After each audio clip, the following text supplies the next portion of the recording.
Bienvenidos al canal de YouTube donde las aventuras más locas son una realidad.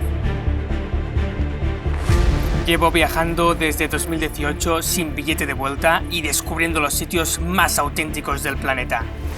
Mi objetivo: demostrar que se puede viajar de otras maneras, lejos de los circuitos turísticos y a través de la gente local.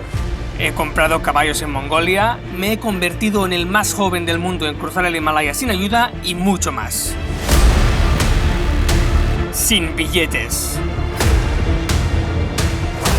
Sin reservas. Sin aviones. Sin lujos. Sin planes.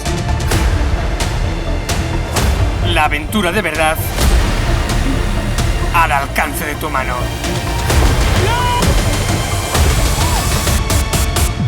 ¿Estás preparado?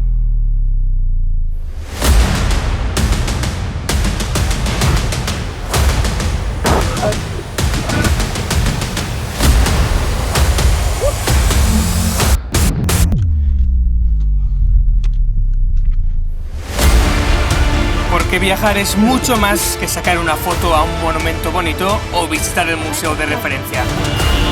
Viajar es aprender de la gente, empaparse de su cultura y exponerse a lo nuevo.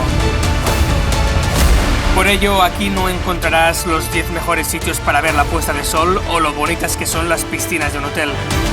Aquí hallarás todo aquello que hemos olvidado como turistas y que tenemos que volver a aprender como viajeros.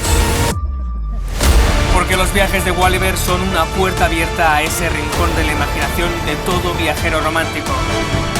Somos exploradores del siglo XIX atrapados en el XXI, pero no por eso dejaremos de priorizar el shock cultural al postureo de Instagram. Necesito vuestro apoyo en esta epopeya para recuperar aquella curiosidad que hemos perdido como habitantes de este planeta. Porque las guías turísticas solo muestran el 1% de todo lo que nos queda por descubrir. ¿Te apuntas?